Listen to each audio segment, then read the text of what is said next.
नमस्ते everyone. On target में आपका स्वागत है।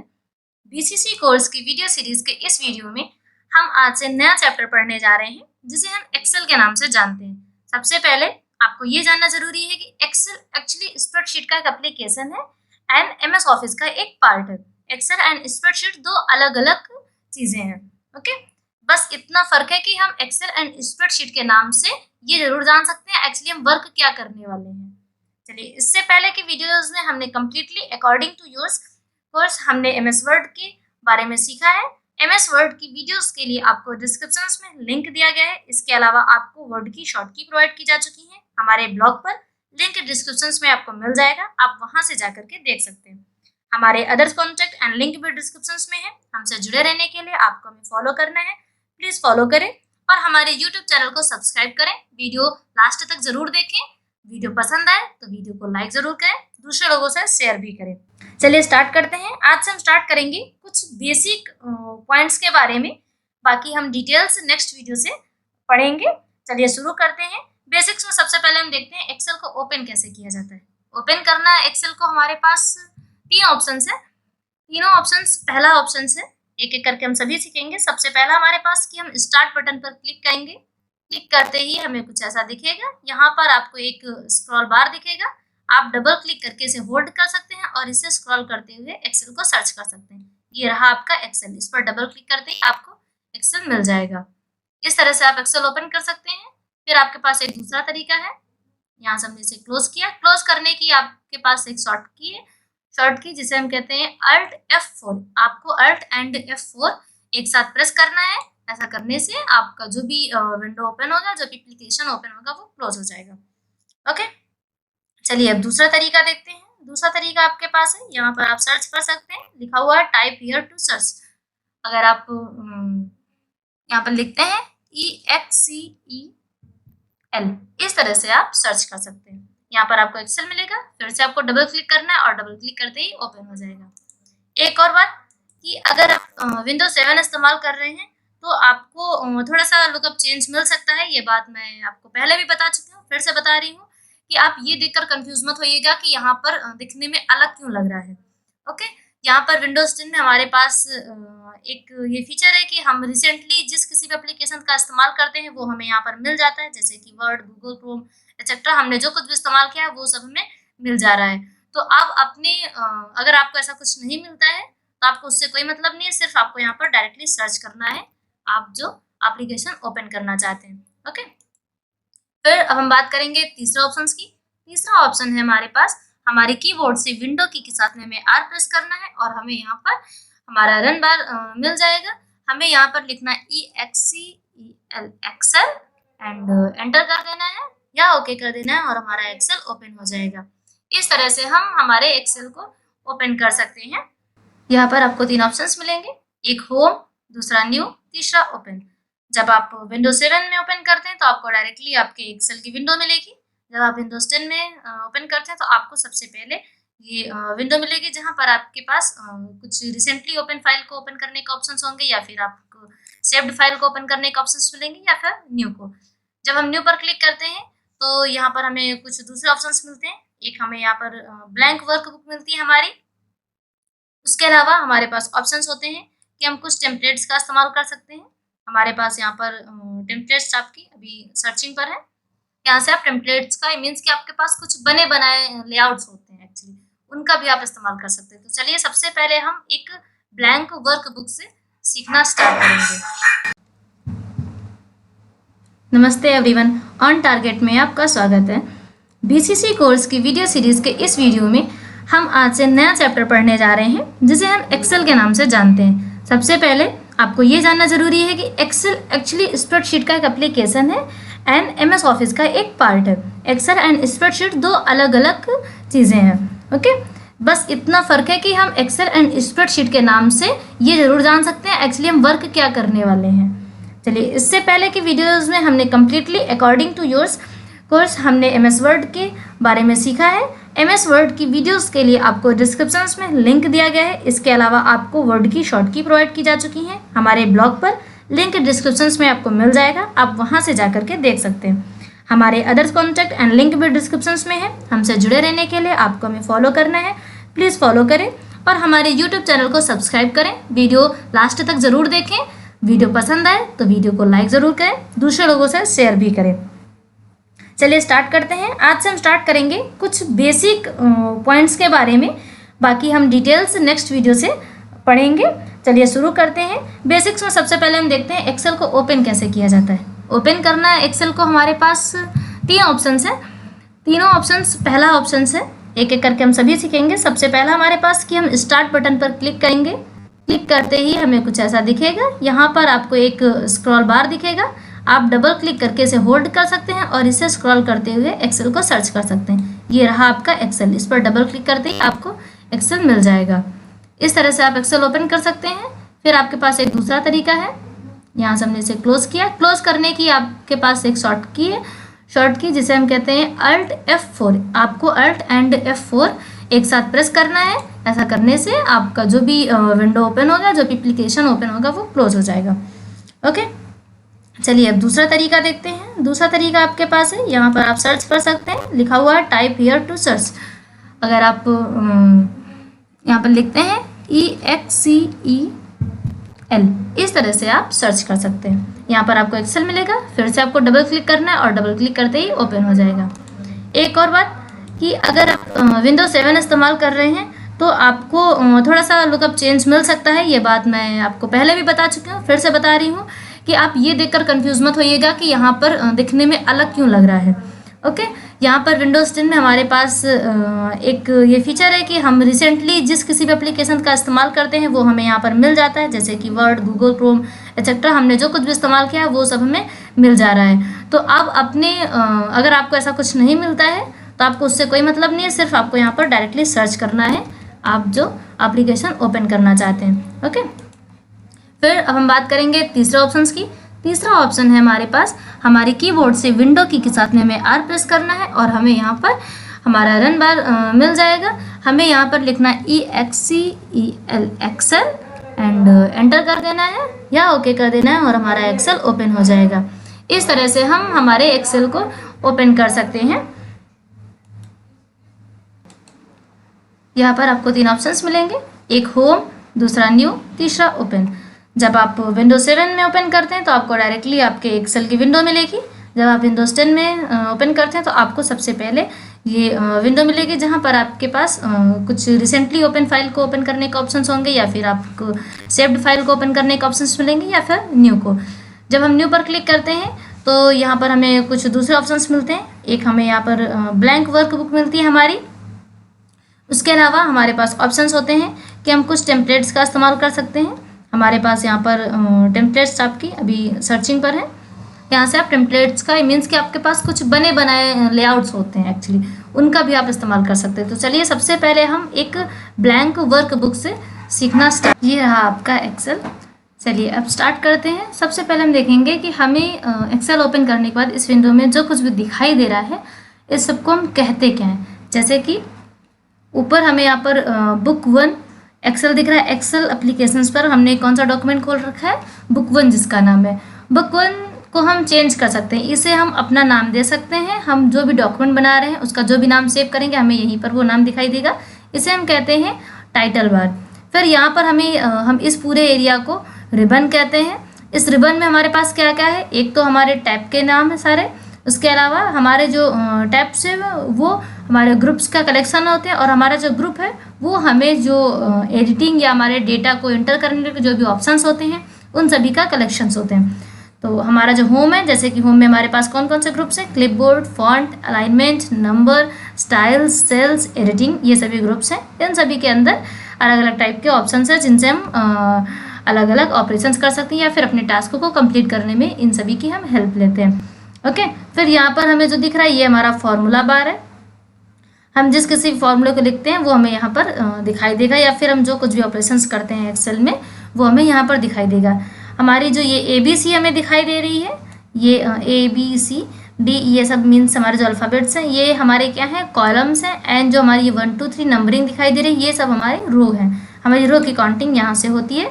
जैसे कि मैं अगर सिलेक्ट करूँ तो मैंने ये 1 2 3 4 5 तो आप ऊपर देख रहे हैं कि हम यहाँ इस कॉर्नर में काउंटिंग चेंज होती चली जा रही है। ओके, जैसे कि ये 5 रो 6 रो, हम जितनी रो सेलेक्ट करेंगे उतनी रो वहाँ दिखाई देगी। अभी हम कॉलम को सेलेक्ट करना स्टार्ट करते हैं तो हमारे कॉलम्स बढ़ते जा रहे हैं। ओके, 9 रो एंड 9 कॉलम हमने सिलेक्ट किया। दूसरी चीज़, हमारे एक्सेल में हर सेल का अपना एड्रेस होता है। जैसे कि हमने यहाँ पर क्लिक किया तो इसका एड्रेस क्या है, पहली चीज़ तो एम कॉलम है, दूसरा हमारा जो 12 है ये है इसका रो। ओके, इस तरह से इसका सबका अपना अपना एड्रेस है। फिर हम बात करते हैं जैसे कि हमने किसी भी रो या किसी भी कॉलम को हमें पूरा सिलेक्ट करना हुआ तो हम कैसे सिलेक्ट करेंगे, यहाँ से डबल क्लिक करेंगे और ये हमारी पूरी रो एक साथ सिलेक्ट हो जाएगी। या फिर हम कॉलम को ऐसे ही पूरा कॉलम एक साथ सिलेक्ट कर सकते हैं। जिस भी सेल पर हम वर्क करते हैं वो सेल हमारी एक्टिव सेल कहलाती है। ओके, जिस सेल पर हम वर्क करते हैं वो हमारी एक्टिव सेल कहलाती है। ओके, हमारे पास नीचे यहाँ पर शीट 1 शीट 2 जो दिख रहा है ये सभी हमारे शीट है। जैसे कि हमारी जो भी एक्सेल में हमारा जो डॉक्यूमेंट होता है उसे हम वर्क बुक कहते हैं। ओके, वर्क बुक जहाँ पर हम शीट का इस्तेमाल करके अपने डॉक्यूमेंट को कंप्लीट करते हैं। जैसे कि इसको अगर एक एग्जांपल से समझना चाहें तो आप नोटबुक या आप किसी बुक का इस्तेमाल करते हैं तो कई सारे पेज का वो कलेक्शन होती है। वैसे ही शीट्स का जो कलेक्शन होता है वो हमारा वर्क बुक बनता है और वही वर्क बुक हमारा कोई डॉक्यूमेंट हो सकता है या हमारा जो कुछ भी हम बना रहे हैं वो प्रोग्राम हो सकता है। ओके, तो इस तरह से हम इसे शीट कहते हैं। इन शीट को इंसर्ट करने के लिए हमारे पास यहाँ पर ऑप्शंस है। यहाँ से हम न्यू शीट जितनी चाहे उतनी शीट को इंसर्ट करा सकते हैं। फिर इस शीट का हम नाम भी चेंज कर सकते हैं। इसके लिए हमें शीट पर राइट क्लिक करना है। राइट क्लिक करके आपको यहाँ पर कुछ ऑप्शंस मिलेंगे जैसे कि इंसर्ट, मतलब कि आप कुछ और शीट इंसर्ट करा सकते हैं। यहाँ से डिलीट कर सकते हैं, रीनेम कर सकते हैं, मूव करा सकते हैं या कॉपी कर सकते हैं। इसका जो कोड्स हैं आप उस कोड्स को देख सकते हैं। अपनी शीट को प्रोटेक्ट कर सकते हैं। यहाँ पे आपके पास टैब के कलर हैं, आप टैब का कलर चेंज कर सकते हैं। आप देख रहे हैं नीचे शीट 3 जहाँ भी लिखा हो वहाँ पर उसका कलर चेंज होता चला जा रहा है। ओके, यहाँ पर आप इसे हाइड कर सकते हैं या सिलेक्ट ऑल शीट से आप सारी शीट्स एक साथ सिलेक्ट कर सकते हैं। एक साथ सिलेक्ट करने पर आप उसे डिलीट करना चाहते हैं या कॉपी करना चाहते हैं पूरी शीट को कई सारी, तो ये सब कर सकते हैं ऑपरेशन से। इसके अलावा शीट के लिए आपके पास ऑप्शंस यहाँ पर भी मिल जाएंगे। आपको इंसर्ट कराने के यहाँ पर डिलीट के ऑप्शंस मिलेंगे। डिलीट में आप सेल को डिलीट कर सकते हैं। जैसे कि कोई एक सेल आपके पास, जैसे कि यहाँ पर हमने A1 को सेलेक्ट कर रखा है अभी ये यहाँ पर। फिर यहाँ पर आप डिलीट शीट रो, यानी आप किसी एक रो को शीट की डिलीट कर सकते हैं या फिर आप शीट के किसी कॉलम को डिलीट कर सकते हैं या आप पूरी अपनी एक शीट को डिलीट कर सकते हैं। ओके, ये कुछ डिलीट करने के ऑप्शंस हो गए। इंसर्ट कराने को आपको नई शीट का ऑप्शंस हो गए। आप अपनी शीट को जूम कर सकते हैं। यहाँ पर आपको ऑप्शंस मिल रहा है, ये रहा। यहाँ से आप जूम कर सकते हैं, मैन्युअली कर सकते हैं। ये देखिए आपकी शीट इंक्रीज होती चली जा रही है। चलिए अब फिर हम देखते हैं थोड़ा सा फाइल टाइप के बारे में। फाइल टाइप जहाँ पर हम देखेंगे न्यू में हमें नए डॉक्यूमेंट को लेने के लिए ऑप्शंस मिलते हैं। हमारे नए डॉक्यूमेंट जो हमारा होगा वो हमारा ब्लैंक वर्कबुक होगा। इसके अलावा हमें यहाँ पर कुछ टेम्पलेट्स मिलेंगी। इन टेम्पलेट्स का इस्तेमाल करके हम प्री डिज़ाइंड लेआउट में कोई वर्क कर सकते हैं। जैसे कि मुझे कोई बिलिंग स्टेटमेंट देना है तो मेरे पास प्री डिज़ाइंड शीट है, हमें सिर्फ यहाँ पे अपने डेटा को एंटर कराना है। ओके, यहाँ पर ओपन में हमने जो कुछ भी डॉक्यूमेंट सेव कर रखे हैं उन्हें हम ओपन करेंगे। इन्फो में हमें इन्फॉर्मेशंस मिलती है। हम यहाँ से अपने वर्कबुक को प्रोटेक्ट कर सकते हैं या फिर कौन सा यूज़र काम कर रहा है ये सब हम देख सकते हैं। फिर सेव पर जाकर के हम अपने डॉक्यूमेंट को सेव करेंगे। फाइल में आते हैं, यहाँ से हम सेव एज करेंगे। सेव एज का इस्तेमाल हम करते हैं हमारे किसी भी सेव डॉक्यूमेंट का नाम चेंज करने के लिए। नाम चेंज करने का मतलब जैसे कि मुझे क्लास रिपोर्ट लिखना था, मैंने क्लास रिपोर्ट की जगह एक्चुअली मैंने क्लास किसी एक स्टूडेंट का नाम डाल दिया या कोई मिस्टेक कर दी उसमें, तो उसे चेंज करके हम फिर से सेव एज की हेल्प से अपना डॉक्यूमेंट का नाम बदल सकते हैं। ओके, प्रिंट ऑप्शन से हम प्रिंट करा सकते हैं। शेयर से हम शेयर करेंगे। एक्सपोर्ट से हम अपने डॉक्यूमेंट को एक्सपोर्ट करके सेव कर सकते हैं। क्लोज से हम इसे क्लोज कर देंगे। चलिए वापस आते हैं, हम यहाँ पर क्लिक करके हम बैक करते हैं। अब आपको बताते हैं हमारी जो ये सेल होती है सॉरी, हम इस सेल में कैसे लिखेंगे, पहले हम इसे देखते हैं। इसमें लिखने के लिए हमने लिखा 1, जैसे कि नॉर्मली बस हमें सेल पर क्लिक करना है और 1 2 मैंने लिखा। हमारा जो एक्सेल होता है इसमें हमारे पास डेटा जो है वो एक्चुअली सेव्ड डेटा होता है। हमें बस करना क्या होता है कि इसको थोड़ा सा हिंट देनी होती है और हमारी जो कुछ बेसिक्स ऑपरेशंस होते हैं उसको ये ऑटोमेटिक परफॉर्म कर देता है, या फिर ऑटोमेटिक वो समझ जाता है कि उसे क्या करना है, वो उस ऑपरेशन को कंप्लीट कर देता है। जैसे मैंने 1 2 लिखा, 1 2 के बाद में जब मुझे सेलेक्ट करना होता है तो मुझे प्लस सिंबल के साथ में ऐसे एक साथ सेलेक्ट करना है। देन यहाँ पर मुझे ये ड्रैग का सिंबल है, ये सेलेक्टेड का आपका सिंबल होता है। और जब हमारे पास यहाँ पर ऐसा सिंबल आ जाता है तो इसे हम मूव कराने का कहते हैं। जैसे कि मैंने ये मूव करा दिया, आपने देखा, फिर मैं इसे वापस वहीं पर ले जाती हूँ। अब मैं इसे ड्रैग करना चाहती हूँ तो जब ये डार्क प्लस सिंबल में चेंज हो जाएगा तब मैं इसे ड्रैग करा सकती हूँ। ड्रैग करने के लिए मुझे इसको क्लिक करके होल्ड कर लेना और नीचे से स्क्रॉल करते हुए लेते चले आना। ये ड्रैग होता चला है और हमारा इसने सीक्वेंस जो है वो समझ चुका है एक्सेल, और इसने क्या किया, हमें पूरी नंबरिंग जो है यहाँ पर एंटर करा दी 1 2 3 4 ऐसे करके। इसी तरह हम कुछ और एग्जांपल देखते हैं। जैसे मैंने लिखा 2 4, बस मैंने 2 नंबर्स लिखे, मैंने इसे सेलेक्ट किया। देन इसे जब मेरे पास यहाँ पे ड्रैग का पॉइंट आ गया तब मैंने इसे ड्रैग कराना स्टार्ट करा दिया और ये ऑटो फिल कर देता है हमारे टेबल को। ओके, अब ज़रूरी नहीं है कि टेबल, आप सोचो कि नहीं टेबल तो वैसे भी मतलब समझ आ सकता है, आप सीक्वेंस चेंज करके देख सकते हो। जैसे मैं लिख दूँ 3 5, मैंने बस 2 बार लिखा, अभी उसको सीक्वेंस समझ में आ गया है। आपको अगर कुछ और लिखना है तो आप उसे बस सीक्वेंस के लिए आप इसे एंटर करा दीजिए 2-3 बार, उसके बाद वो ड्रैग करने पर ऑटो फिटेड या ऑटो फिल कर देगा। ओके, जैसे कि 3 2 5 2 7 2 9 2 11 2, इसने सीक्वेंस को कॉपी किया और उसी सीक्वेंस पे पेस्ट करा दिया। ओके, इस तरह से हम इसमें अपना डेटा एंटर करा सकते हैं। इसे हमने ऑल सेलेक्ट किया ऐसे और फिर डिलीट पर क्लिक किया और हमारा पूरा जो भी लिखा हुआ था डेटा वो डिलीट हो गया। ओके, हम डिलीट करने के लिए कट करने के लिए वैसे ही बेसिकली बैक स्पेस का काम करते हैं। जैसे मैंने 1 2 3 4 लिखा, मुझे 4 नहीं 1 3 4 मैंने 4 नहीं लिखना था तो मैंने बैक स्पेस का इस्तेमाल किया, बिल्कुल एज इट इज़ जैसे हम नॉर्मली किया करते हैं। ओके, फिर हम अगर किसी भी डेटा को कॉपी कराना चाहते हैं, जैसे मैंने लिखा 1 2, इसके लिए हमें क्या करना है, यहाँ से हमें कॉपी करना है और जहाँ कहीं भी पेस्ट कराना है वहाँ पर हमें पेस्ट पे क्लिक कर देना है। सॉरी, कॉपी करने के लिए आपको जब ये आपके पास ये प्लस पॉइंट आपको बना हुआ दिखेगा तभी आप इसे कॉपी कर सकते हो। अगर ये ऐसा दिख रहा है तब आप इसे कॉपी नहीं कर सकते। मीन्स जब ये एक्टिव सेल है तब कॉपी नहीं होगा, आप जब ये सिलेक्टेड सेल होगी तब ये कॉपी होगा। जब मैंने इसे सिलेक्टेड किया तब मैंने इसे कॉपी किया एंड अब मुझे, आप देख रहे हैं ये सेल हमारी कॉपी हो चुकी है। अब मैं इसे पेस्ट करा सकती हूँ कहीं भी, मैंने इसे पेस्ट कराया। ओके, पेस्ट में क्या हुआ कि हमारे पास वही चीज़ कॉपी होकर के आ चुकी। अब मैं इसी चीज़ को कट करना चाहूँ तो मैंने इसे यहाँ से कट पर क्लिक किया। ऑप्शंस हमारे पास सेम वही है, Ctrl+G कॉपी करने के लिए, Ctrl+V पेस्ट कराने के लिए, Ctrl+X कट करने के लिए। तो मैंने यहाँ पर कट पर क्लिक किया और कहीं और जा कर के मैंने इसे पेस्ट करा दिया। अब आप देख सकते हैं ये यहाँ पर डिलीट हो चुका है और यहाँ पर पेस्ट हो चुका है। ओके, फिर फॉर्मेट पेंटर का इस्तेमाल हम क्यों करते हैं, हमने 12 को सेलेक्ट किया। सेलेक्ट करने के बाद में मैं थोड़ा सा चेंजेस कर देती हूँ जिससे कि आपको समझ में, सबसे पहले तो मैं इसका साइज़ इंक्रीज़ करूँगी जिससे आपको इजीली दिखाई दे। मैंने इसका साइज़ इंक्रीज़ किया जस्ट कि आपको आसानी से दिखाई दे कि हम कर क्या रहे हैं। फिर मैंने इसका कलर चेंज कर दिया। अब फॉर्मेट पेंटर का इस्तेमाल करने के लिए मैं इस सेल को सेलेक्ट करती हूँ। जब ये सेलेक्टेड सेल है तब मेरे पास ऐसा प्लस सिंबल दिखेगा। देन मैं फॉर्मेट पेंटर पर क्लिक करती हूँ। अब ये सेलेक्ट हो चुकी है। जब ये यहाँ पर डॉटेड सिलेक्शन दिखेगा मीन्स ये सेलेक्ट हो चुकी है और मुझे यहाँ पर डबल क्लिक करना है। सेम एडिटिंग सेम फॉर्मेटिंग हमारी यहाँ पर अप्लाई हो चुकी है, इसीलिए हम फॉर्मेट पेंटर का इस्तेमाल करते हैं। ओके, चलिए अब बात करते हैं यहाँ पर दिए गए ऑप्शंस की। इसके लिए मैं साइज़ को पहले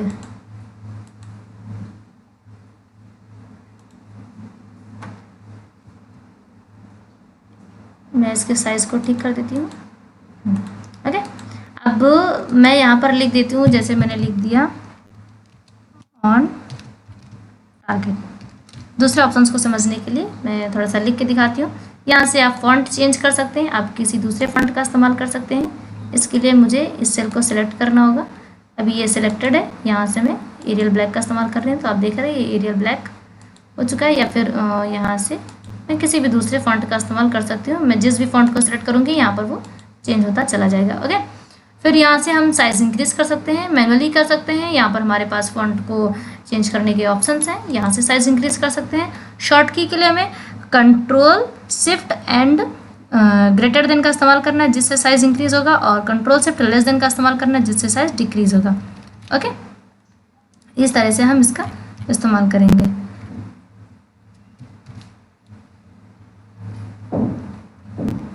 चलिए अब बात करते हैं हम हमारे दूसरे ऑप्शंस की। जैसे कि यहाँ पर आप सेल का कलर चेंज कर सकते हैं, इससे मीन्स कि आप इसे इसके बैकग्राउंड को या इसकी जो भी बैकग्राउंड की थीम है आप उसे चेंज कर सकते हैं। ठीक, टेक्स्ट का कलर आपने देख ही लिया है। यहाँ से आप बॉर्डर कर सकते हैं अपनी सेल को, आप जैसा भी बॉर्डर देना चाहें। जैसे कि मैंने ये बॉर्डर दिया तो आपको ये समझ में आ रहा होगा कि ये हाईलाइटेड है अलग से। ओके, फिर हम अंडरलाइन कर सकते हैं अपने किसी भी एंटर किए हुए डेटा को। जैसे कि मैं थोड़ा सा कलर चेंज करके आपको दिखाती हूँ जिससे कि इजीली दिखाई दे। मैंने सेलेक्ट किया ये कलर, अभी मैं इसमें एंटर कराने वाली हूँ, तो मैंने लिख दिया 256। ओके, अब यहाँ पर मैंने बोल्ड किया, मुझे इसके लिए सेलेक्ट करना होगा। एक बार फिर से मैंने बोल्ड किया, आप सेलेक्ट करना ना भूलिएगा। इटैलिक, अंडरलाइन, यहाँ पे अंडरलाइंस के भी ऑप्शंस हैं, ऐसे करके हम इसका इस्तेमाल करते हैं। ओके, अब बात करते हैं हम इन ऑप्शंस की जिसे हम अलाइनमेंट कहते हैं। हम टॉप अलाइनमेंट का इस्तेमाल कर सकते हैं। टॉप के लिए हमारे पास यहाँ पर स्पेस थोड़ा सा ज़्यादा होना चाहिए था, तब ये टॉप पर वर्क करता। या फिर हम यहाँ पर सेंटर का इस्तेमाल कर सकते थे जिसे मिडिल कहते हैं, या फिर यहाँ से बॉटम का। फिर ये अलाइनमेंट हमारी लेफ़्ट होगी, ये हमारी सेंटर होगी, ये हमारी राइट होगी। इस तरह से हम अलाइनमेंट चेंज कर सकते हैं। अभी आपको चेंजेस दिखाई देंगे। ओके, ये है। उसके बाद यहाँ से आप शिफ्ट करा सकते हैं इसकी जो स्पेसिंग है, उस स्पेसिंग को आप शिफ्ट करा सकते हैं। ओके, इस तरह से आप इंक्रीज कर सकते हैं। तो ऐसे हम इसे इंक्रीज करते हैं। ओके, चलिए अब बात करते हैं नेक्स्ट ऑप्शंस की। जैसे मुझे कुछ लिखना हुआ, मैं पहले इसे नॉर्मल कर देती हूँ, यहाँ पर लिख देती हूँ। मैंने यहाँ पर लिख दिया for example on target YouTube channel, okay, या फिर ब्लॉग। ओके, मैंने इतना लिखा। अब ये एक सेल से ज़्यादा में जा रहा है, मीन्स कि एक सेल में फिटेड नहीं है, तो मैं इसके लिए क्या कर सकती हूँ, यहाँ पर मर्ज एंड सेंटर का ऑप्शन है, तो मैं मर्ज कर सकती हूँ। जैसे मैंने इसे मर्ज किया तो देखिए ये मर्ज हो चुका है पूरा। अब मर्ज एंड सेंटर का मतलब ये सेंटर में भी खुद ही लिख जाएगा, मर्ज एंड सेंटर। ओके, फिर यहाँ इसके लिए मुझे सेलेक्ट करना होगा, मैंने इसे सेलेक्ट किया। अब यहाँ से मर्ज एंड सेंटर का इस्तेमाल कर सकते हैं, ये इसने सेंटर में लिख दिया। फिर यहाँ से दूसरा ऑप्शन से मर्ज सेल का, अब ये सेंटर हो चुका है तो इस सेल को तो नहीं मर्ज करेगा। ये सेल जैसे मेरी सिलेक्टेड है, मैं इसे मर्ज करके दिखाती हूँ। ये हमारी सेल मर्ज हो गई, मीन्स एक में ये मिक्स हो चुकी हैं। अब मैं ये पूरी एक सेल है, जबकि इसके नीचे की सेल अलग अलग है, वो सेपरेटेड है। ओके, इसी तरह से यहाँ से अनमर्ज सेल कर सकते हैं। अनमर्ज जैसे कि मैंने इसी को सिलेक्ट किया, अब मैं इसी को अनमर्ज करके दिखाती हूँ। ये रहा। ओके, ये अनमर्ज हो चुका है। इस तरह से हम इसका इस्तेमाल करते हैं। ओके, तो ये कुछ आपके बेसिक्स थे। आई होप आपको ये बेसिक समझ में आया होगा। हम डिटेल्स के बारे में मैंने आपको बताया था कि हम नेक्स्ट वीडियो में बात करेंगे। चलिए आज के लिए हम इतना ही रखते हैं। Thank you for watching this video. आपको कोई भी क्वेरी हो, कोई भी आपके क्वेश्चंस हो, आप हमसे कमेंट में पूछ सकते हैं। बेसिक में अगर आपको लगता है कहीं कोई पॉइंट मिस हो रहा है तो आप उस पॉइंट्स के बारे में हमें कमेंट करके पूछ सकते हैं। हम उसे जल्दी से जल्दी आपको रिप्लाई देने की कोशिश करेंगे। Thank you for watching this video.